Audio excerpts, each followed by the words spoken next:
I don't believe we should have an immigration policy that discriminates on the basis of race or religion, but we certainly should have one that is discriminatory on the basis of values. If you believe in a global caliphate, if you believe in Sharia law, if you believe in death to the infidel, if you believe in a privileged place for one religion over other religions, if you believe in a privileged place for one political party over other political parties, well then, this is not the country for you.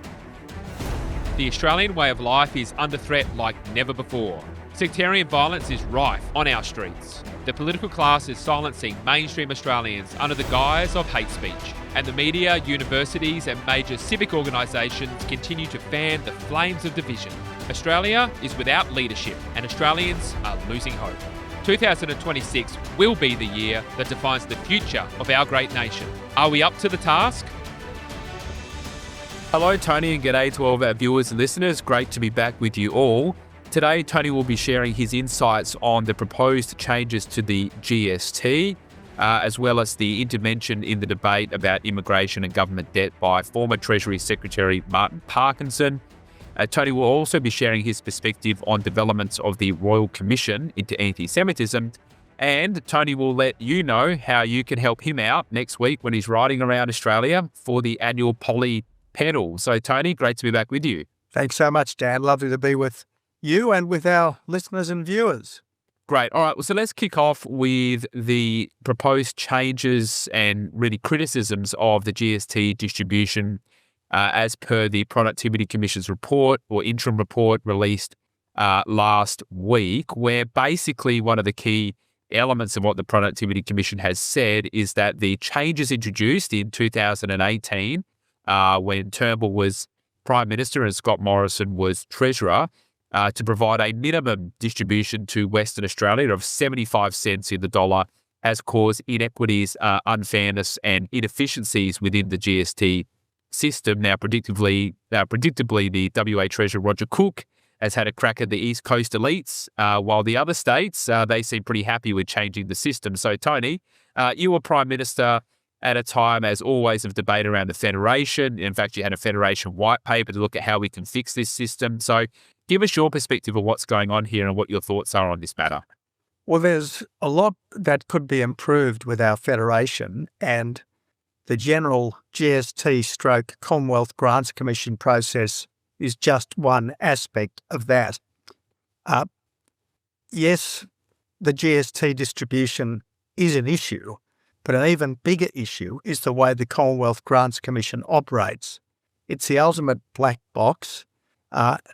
As things stand, it is designed to equalise between the states. The trouble with equalising between the states is that it in a sense rewards bad policy and penalises good policy. A fairer system would be to give all the states more or less the same per capita amount, to encourage the states to do what they could to compete with each other through better policy. And then if for some reason we figured that one or other of the states was lagging too far behind, well, then there could be a specific intervention by the federal government to try to improve things. But this idea that whether you are pursuing good policy or bad policy, whether you're getting good outcomes or bad outcomes in a particular state, that doesn't really matter because the Commonwealth Grants Commission process will somehow equalise you, is a fundamentally unsatisfactory setup. It's the sort of thing that my Federation Reform White Paper was going to deal with.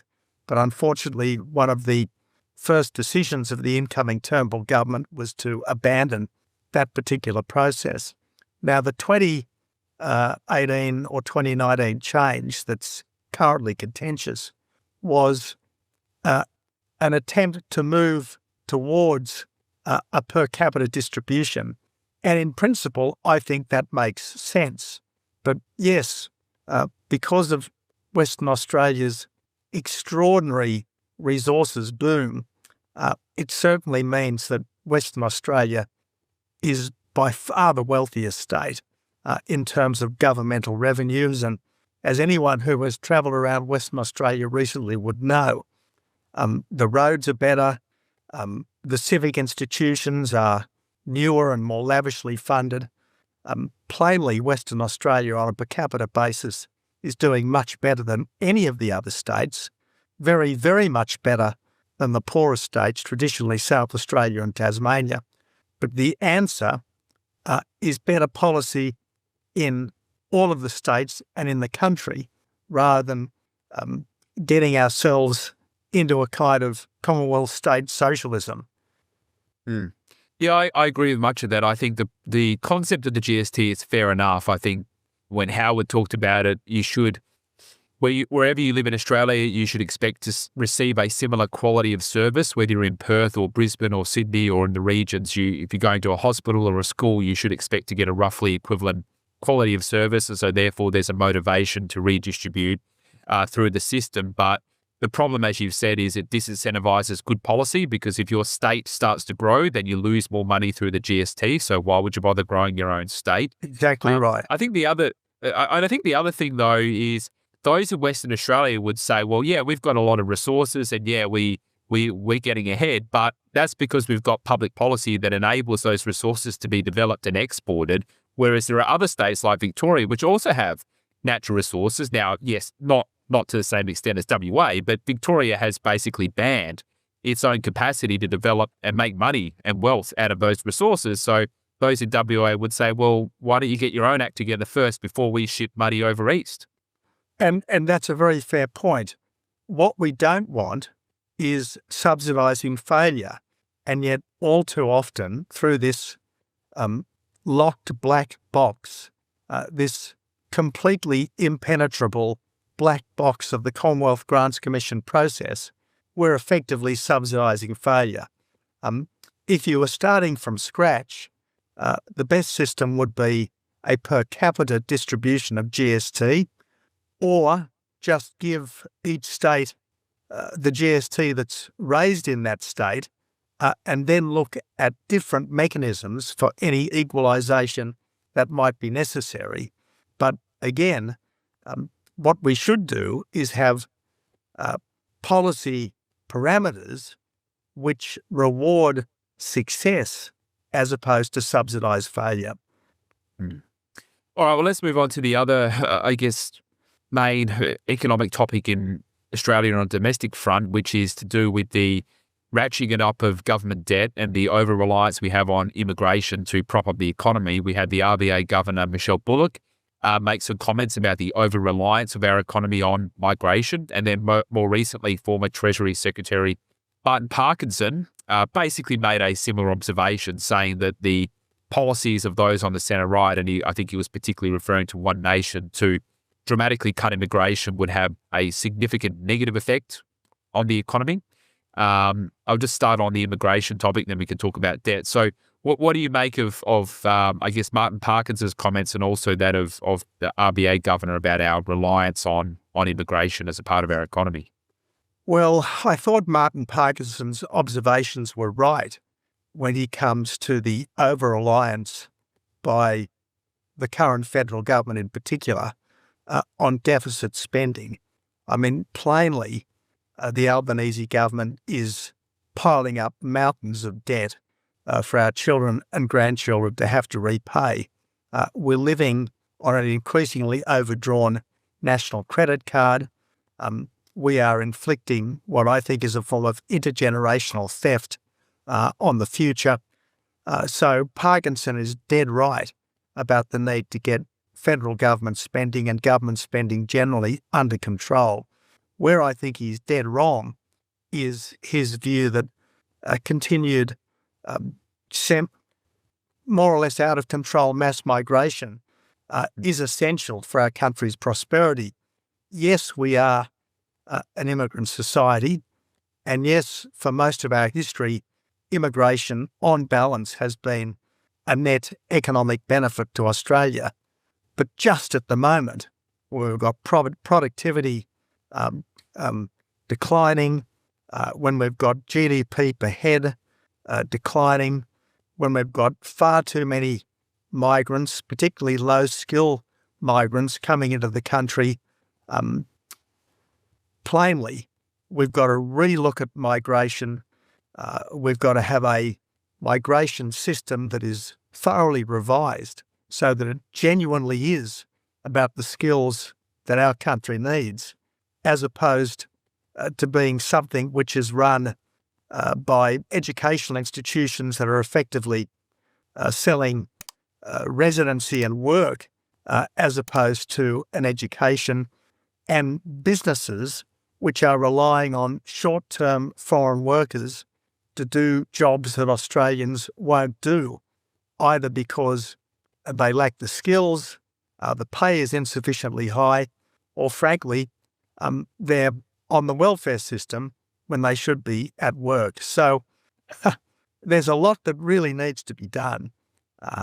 But any suggestion that we've just got to stick with high immigration more or less indefinitely, well, I think that's dead wrong. Yeah, I mean, can you just take us behind the scenes a bit of when you were Prime Minister and perhaps when you were setting up the budget, 2014 budget, for example? I know you've mentioned in the past that there was a fixation by Treasury on the net overseas migration figure, and that basically anyone who wanted to cut that figure, they would be confronted with advice from Treasury that would basically say you're going to tank the economy and cause a recession. And it was never clear to me as to whether Treasury had any alternatives as to what might grow the economy in the absence of that. So take us behind the scenes of how this actually works in policy setting. Yeah. There's absolutely no doubt that in recent times, governments have relied on mass migration, record levels of migration numbers, to keep the economy growing, as opposed to the better method of growing the economy, which is economic reform and boosted productivity. Now, the view that Treasury has taken for many years now is that every migrant boosts GDP. Higher GDP produces more tax revenue. Therefore, to cut migration, you've got to cut government spending. And of course, governments that are under fiscal pressure don't want to have yet more demands for spending restraint. Now, the Treasury argument might make sense if on balance it really was a highly skilled migration program, but it's not. Anyone who's had a meal delivered recently, anyone who's jumped in an Uber recently, anyone who goes to a hotel or a nursing home appreciates that most of our recent migrants are from countries that we used to call the third world, and they're working in low-skilled jobs. Just at the moment, record levels of migration are putting downward pressure on wages, they're putting upward pressure on housing prices, they're putting serious strain on physical and social infrastructure, and they're contributing to declining wealth per person or GDP per head. So what we really need to do is get right away from an immigration system that is effectively run by educational institutions and employers looking for low-skilled labour, and get back to a system where just about all of those coming into the country are coming in because they really do have high skills, and preferably they've got high skills that have been recognised by a specific employer at market wages and above, so that we don't have low-skilled migrants undercutting existing Australian workers and doing jobs that Australian potential workers won't currently do. Just returning to the debt and spending issue more directly, it's interesting they say that the basically if you're going to cut immigration, then you're going to cut spending. But we've had high immigration, yet debt's never been higher and spending's never been higher and taxes have never been higher. Now, they would say probably the counterfactual is things would be worse. But on the face of it, that would seem to be pretty damning evidence that the system isn't working. Look, completely correct. Migration is only a net economic benefit if the migrants, on balance, are at least as highly skilled and at least as hardworking as the existing population. Now, they I think it's true that there is an undeniable work ethic amongst our migrants, but I also think it's true, and again, I cite the evidence before our eyes in cafes, in hotels, in nursing homes, on the street, that so many of our recent migrants are doing low-skill jobs. There is no way that this is a highly skills-based system. Hi, thanks for watching. Did you know that 3/4 of you watching this podcast aren't currently subscribed to the IPA's YouTube channel? So do us a favour, hit subscribe and you won't miss any of the action. While you're at it, head to ipa.org.au, follow the prompts to subscribe to the IPA's website, so that way you'll find all of our research and analysis. Now back to the chat. I guess one comment Parkinson made that I think is fair enough is when he was talking specifically about debt, and he had a quote here which is, "Today it seems almost as if debt is not an issue." And that certainly feels to be the case in the political system, where debt just keeps going up and up. In the past, you've discussed this in the context of your attempts back in 2014, and this was the last time a political leader really tried to rein in the debt and the spending. One of the challenges when you're trying to rein in debt and therefore reduce spending, or at a minimum reduce the growth to spending, is you've got many, many sectional groups and interest groups that will resist it. And so when a country gets to a certain point where so many people are recipients and the structure of our economy has moved from a market-based economic structure to a government or government-adjacent based economic structure, it becomes increasingly difficult to get change because the community just won't accept it. Do you think Australia is at that point now where it may not be possible to get these changes, or what's your assessment of that? Well, again, Dan, I think that better political leadership is capable of bringing about the necessary policy change. I mean, let's go back to the Hawke-Howard era. Under Peter Walsh in particular as finance minister, the Hawke government substantially reined in overall government spending. And then under John Howard and Peter Costello, the Howard government substantially reined back public spending. And this was what Joe Hockey and I were determined to do when we entered government. And as you rightly say, the 2014 budget was the last serious attempt to rein in government spending and to bring about significant structural economic reform.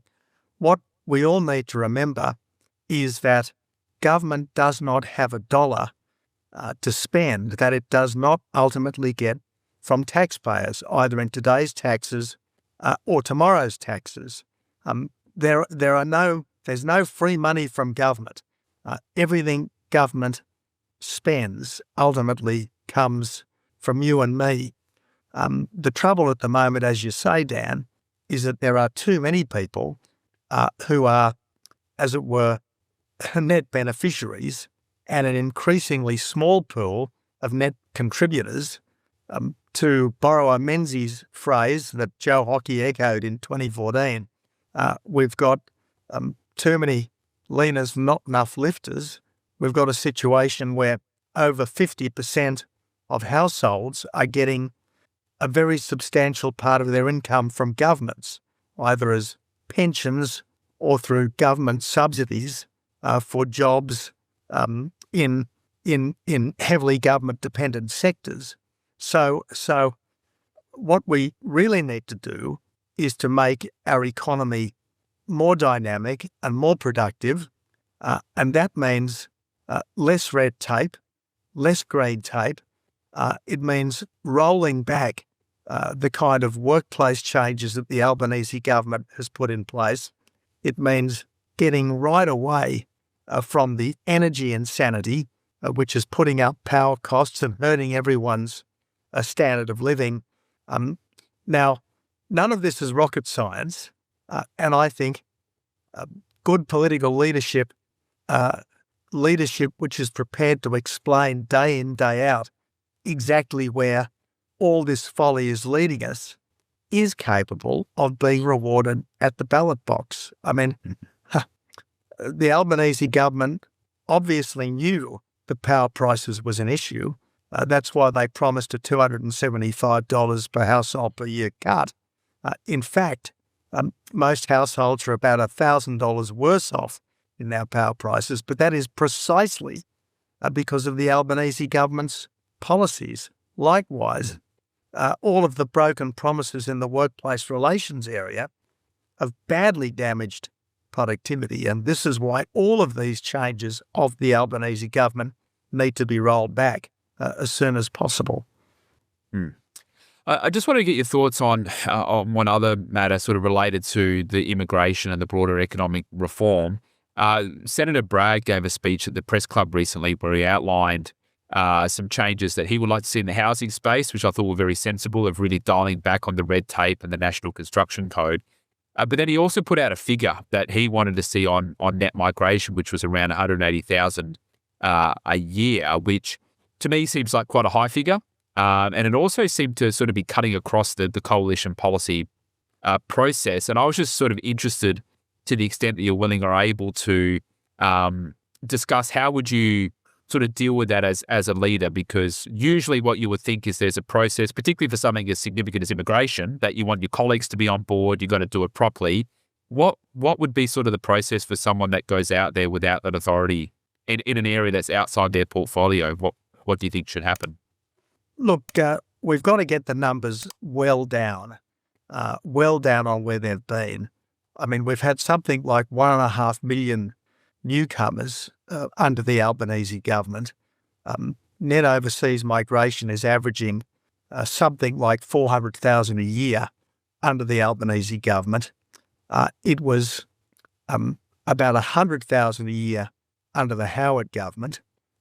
Subsequent to that, it was averaging about 200,000 a year. I made a speech back in about 2017 where I said we needed to get back to Howard government levels. I think the important thing is to make the suitable changes to the rules that will mean that every single migrant is a net benefit to Australia. Now, partly that is a much greater emphasis on skills. Partly that is a quite different arrangements for overseas students. Partly that's a stress on values. I think we've got to do all of these things. I think the result of doing all of these things will be a drastic reduction in numbers because, as I said, very, very large numbers of people are coming in here as students, basically for work and residency. Very large numbers of people, in the hundreds of thousands, are here on bridging visas because they came on another visa and have managed one way or another to stay more or less indefinitely. I mean, back in the old days, if you wanted to change your visa status, you nearly always had to leave the country and reapply. Well, that's almost completely stopped. This whole question of allowing most overseas students to bring in their dependents, this doesn't make sense. So there's a lot of specific changes that are needed. And if those specific changes are made, then we are going to get a drastic decline in net overseas migration. But, and again, I think that the objective has got to be to get much closer to the Howard era numbers than the numbers that we've seen subsequently. The last 2 years in which net overseas migration was less than 200,000, other than the pandemic, were the years of the Abbott government.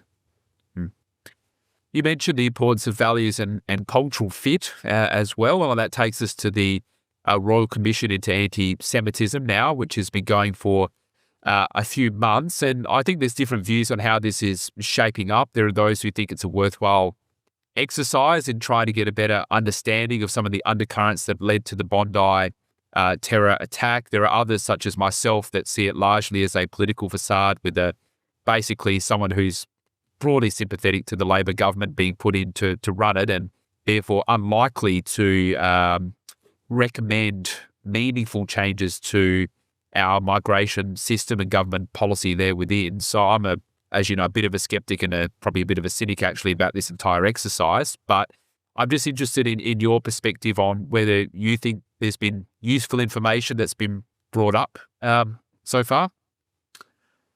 Dan, look, I certainly think that listening to some of the personal stories that came out of the Bondi massacre has been useful. Listening to some of the personal stories of Jewish people who have been harassed by the anti-Semites in our midst has been useful.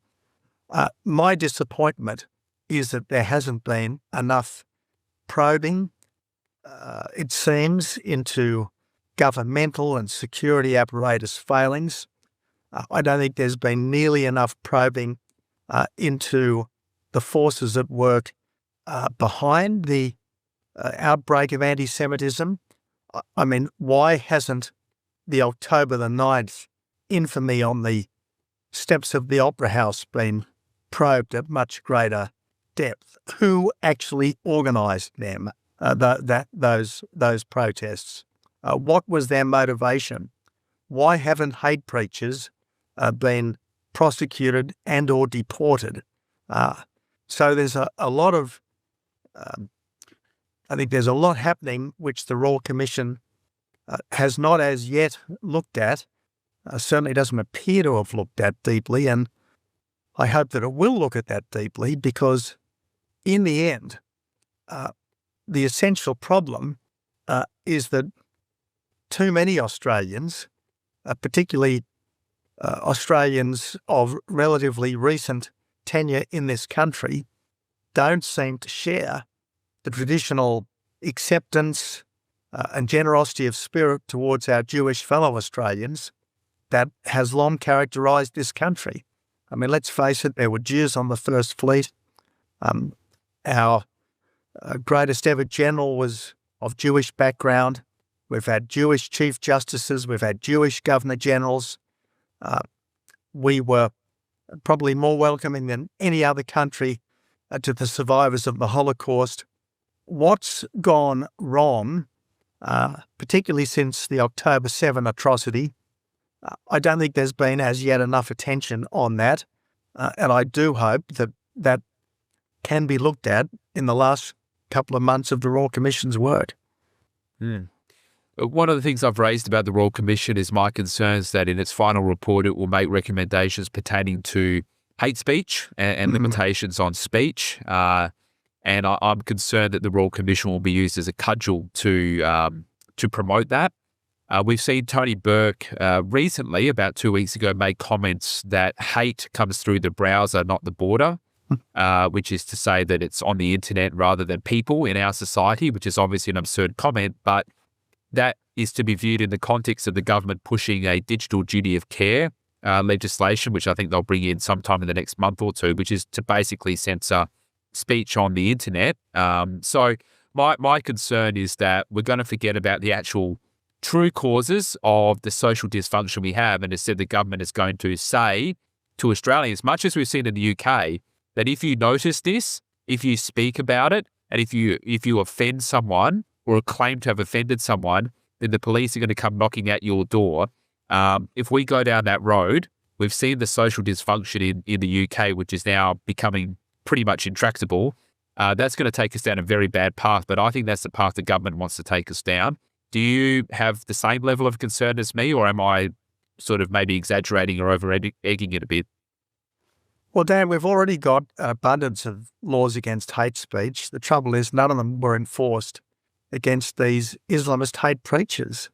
And I don't think the problem is lack of law. I think the problem is lack of will on the part of government and law enforcement agencies to tackle these hate preachers. Now, okay, there is a lot of online hate, but unfortunately there are too many people in our country who seem to be predisposed to accept those online messages. And I don't believe we should have an immigration policy that discriminates on the basis of race or religion, but we certainly should have one that is discriminatory on the basis of values.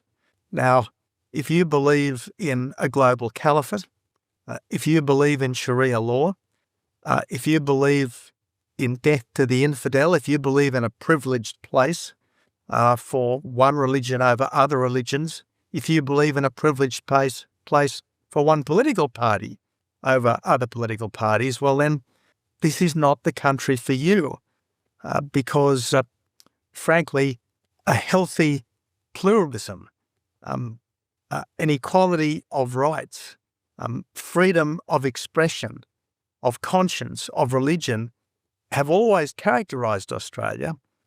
They've been a feature of our core Anglo-Celtic culture. They've been a feature of our foundational Judeo-Christian ethos. They're now under significant challenge, and I think that that's what needs to be reasserted.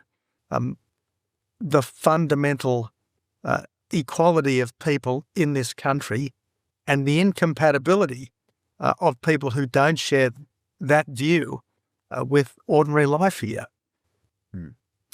All right, thanks for that. Now let's have a chat about what you'll be up to next week, which is you'll be on a bike, riding around, putting a lot of Ks in the legs for a good cause, which is the Poly Pedal, which I understand is an annual event involving, you've been one of the main, faces and promoters of that for many, many years. So perhaps you could share with everybody what that is all about and where you'll be and how people can help. Well, thank you, Dan. Look, the Poly Pedal started back in 1998, where a group of us decided that we needed to get out of the Canberra bubble.